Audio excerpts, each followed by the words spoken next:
Yes, alright, nkwanirizaako nnyo ku Yugi Updates TV bali kwekumira ku mayengo gano gwe mukwano gwange ali yampuliriza. Ku makya g'olwaleero tubawadde information eraga nti nno Division Commander amanyikiddwa nga Col James McCarsule abadde amaze okuba ng'akwatibwa olunaku olw'omukaaga.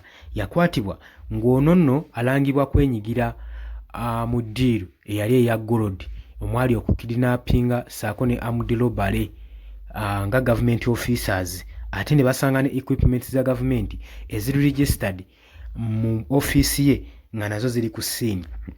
So ebintu ebyali bimulumiriza ddala nti nno ono yali omu ku beenyigira mu kikolwa nga kino era yakwatiddwa n'atwalibwa e Makindye ku barracks gwe mukwano gwange ali eyo ampuliriza.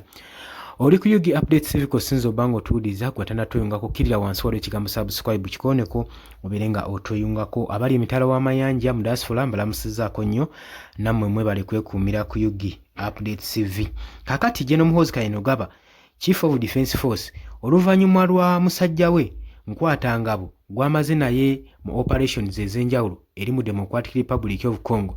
Jukira nti nno ono Col Kasule yakulirako ne operation Sujju eri mu Democratic Republic of Congo yatuntuzibwa eri mu Ituri provinces okugoba abajaasi abayekera ba Codeco saako n'aba ADF gwali yampuliza. Kakati asinzidde n'agamba tuwabere akoze order balirizinge Col Kasule mangu nnyo abamukutte. Agamba nti nno decision eno alina okuba nga taking a responsibility okwadressing ensonga eno eri ku Col Kasule. Agamba ng'ayimirirawo nga veteran owa UPDF high ranking officer ono agamba yadde tasaanidde kubanga akwatibwa. Chief of Defence Force General Muhoozi Kainerugaba afuddeyo n'atwala concern eri okukwatibwa kwa Col James Kasule ng'agamba wabeewo okulirizinga office ono mu bwangu. Jukira nti nno yakwatiddwa emubendera nga investigation ibadde zikyakolebwa wali eri ku court wali eri ku barracks e Makindye okusobola okulaba nga bazuya ddala ekituufu kubanga eno incident yabaddewo mu luvannyuma lw'okwenyigira mu gold deal eyakwasaganyiziddwa. Kakati olunaku olwa Monday ku makya g'olwaleero General Muhoozi Kainerugaba Chief of Defence Force akedde kuuba kigere ku mukutu gwe ogwa Twitter ng'agamba nti mpuliddeko I heard that our intelligence officer arrested Col Kasule for something. He should immediately be released. Timpuliddeko nti ba intelligence baffe bufiisa baffe baakutte Col Kasule olw'obuntuntu obutategeerekeka naye ng'agamba nti nno mu bwangu abeere nga ateebwa. Mu kwongerako Col Kasule agamba y'omu ku bafighters abakadde bamanyi obulungi Muhoozi Kainerugaba era ng'agamba ye ajja kuba adiiringa naye nga ye wabula bamute bwangu. Addiiro eno eya gold yabaddeko ssente nnyingi naye ssente zabulankanyiziddwa oluvannyuma abadde balina ofuna ssente nga zirina kuyita ku mobile money zabuzankanye. Kati Kasule we yakwatiddwa ng'ali mu kugezaako okunoonya ngeri ki gy'asindikamu ssente ezo okuzizaawo naye nga ddiiro eno yabaddemu omuvuyo mungi nnyo.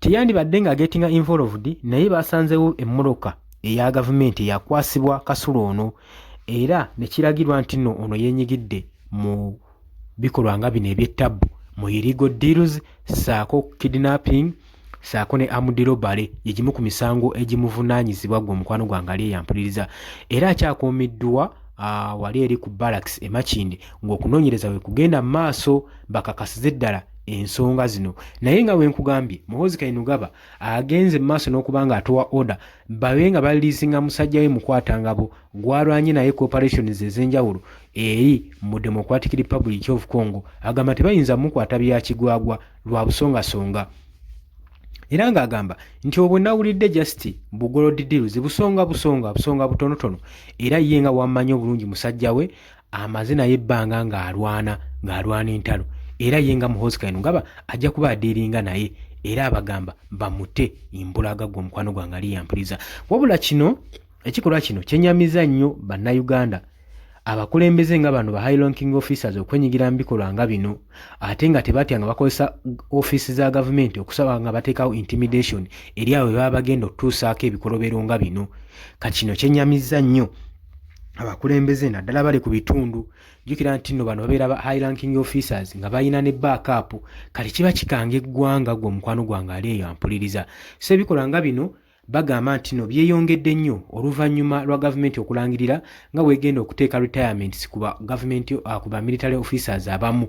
Kakati ono Kolo James Kasule y'omu ku mwaka ogujja abadde bagenda okuba nga bawummuzibwa ng'agenda mu retirement, era nga bagamba nti ekimuleetedde okukola kino oba ekibaleetera okukola kino olw'okuba nti kasita awulira nti n'agenda mu retirement ayagala akozesa omukisa guno ng'akyalina amaanyi mu ofiisi agayininga ewerefe ng'obudde bukyali. Y'ensonga lwaki olaba nga bakwatibwa mu bikolwa nga bino eby'obumenyi bw'amateeka.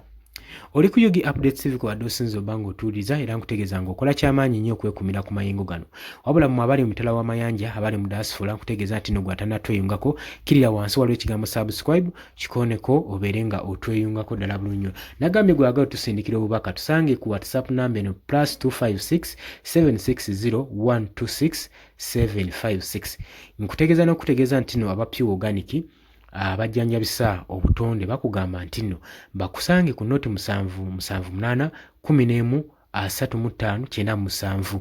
Abo nno batuteekamu ka data naawe osobola okuyita ku namba ya WhatsApp gye tukuwadde n'otuteekamu ka data bakubireko ng'olina ekirwadde ekikutawaanya, olina alusaze, olina pressure, olina hepatitis B, olina ebizimba mu lubuto bakubireko ojja kuba ng'osobola okufuna obuyambi.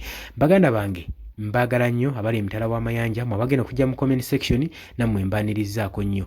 Mwebale omulimu gw'omukolo ogw'amaanyi ogwo ogw'obutaweera. Kansuubire nti buli muntu ebintu bimutambulira bulungi yonna gy'ali munamuna bannankyukakyuka. Wabula nze mbagaliza olunaku olulungi era nga mweraba.